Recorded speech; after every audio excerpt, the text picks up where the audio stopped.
Əftəsiyandakı Qazaxstan-Çin terminalından gələn birinci konteyner qatarının Bakıya çatması orta dəhlizin mühüm halqalarını təşkil edən Azərbaycan və Qazaxstanla yanaşı bütünlükdə Türk dünyası. O cümlədən bu layihənin inkişafında marağı olan uzaq coğrafiya üçün də əlamətdar hadisə kimi tarixə düşdü.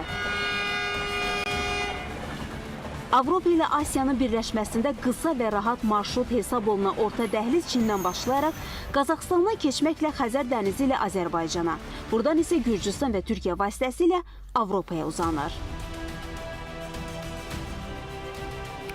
Orta dəhlizin üstünlüklərindən biri nəhəng layihədə iştirak edən ölkələrin öz aralarında yaxşı münasibətlərin olmasıdır. Xüsusilə də Türk dövlətlərinin uğurlu əməkdaşlığı, qarşılıqlı ticarət dövriyyəsinin artması orta dəhlizə mühüm töhfə verir. Artan tranzit yüklərin əksəriyyəti Mərkəzi Asiyadan Avropaya Transxəzər marşrutu vasitəsilə nəql edilir. Qarşıdakı illərdə gömrük inzibatçılığı və tarif siyasəti ilə bağlı irəli sürülən təşəbbüslərin reallaşması daha böyük imkanlar vəd edir. Orta dəhlizin vacib şərtlərindən biri də iştirakçı dövlətlərin, o cümlədən Azərbaycanın nəhəng və müasir kommunikasiya şəbəkəsinə, nəqliyyat infrastrukturuna sahib olmasıdır. Bu imkan sayəsində orta dəhlizlə yük daşımada zaman və xərclərə 3 dəfə qənaət olunur. Məsələn, əvvəl yüklər Çindən Qara Dəniz limanlarına 53 günə çatdırılırdısa, indi bu müddət 18 gün təşkil edir.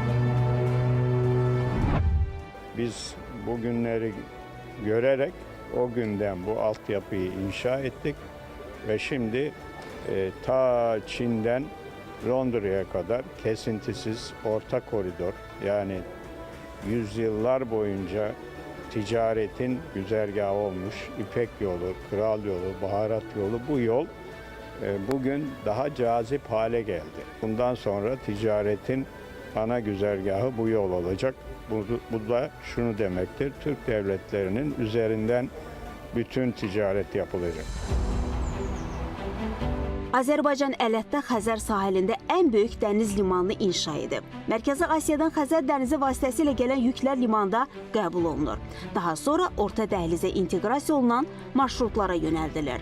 Hazırda dəniz limanı ötürücülük imkanlarının genişləndirilməsi layihəsi də uğurla reallaşdırılır. Gürcüstan ərazisində də Bakı-Tbilisi-Qars dəmir yolunun təmir olunması və yük aşırma qabiliyyətinin 5 milyon tona qədər artırılmasının bu demək əsas verir ki, bu istiqamətdə orta koridorda çox böyük bir maraq var və bu marağın qarşılaması üçün Azərbaycan öz qonşuları ilə düşünürəm ki, yeni tariflərlə və yeni qaydalarla əlindən gələn edir. Dünyada formalaşan yeni geosiyasi vəziyyət və Azərbaycanın daha çox yüklərin daşınmasına yaranan zərurət nəzərə alınaraq, dəniz ticarət limanının imkanları 15 milyon tondan 25 milyon tona çatdırılacaq. Bugün dünyada yaşanan gərginlik Avrasiyadakı əksər marşrutlara ciddi təhdidlər yaradıb. Bu isə daşıma şirkətləri üçün həm də təhlükəsizlik və sabitlik marşrutu olan orta dəhlizin əhəmiyyətini daha da artırıb. Gələcəkdə Zəngəzur dəhlizinin də işə düşməsi iştirakçı ölkələrə, o cümlədən Türk dünyasına yeni imkanlar açacaq.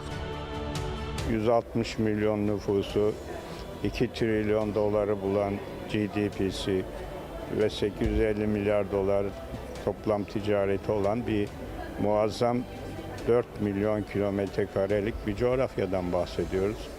3000-4000 yıllık medeniyetimizin olduğu coğrafyadır.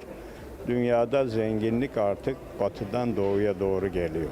Dolayısıyla bu yolculukta Türk devletlerini, Türk Devletleri Teşkilatı'na çok büyük sorumluluklar düşüyor. Aynı zamanda da büyük fırsatlar beraberinde getiriyor.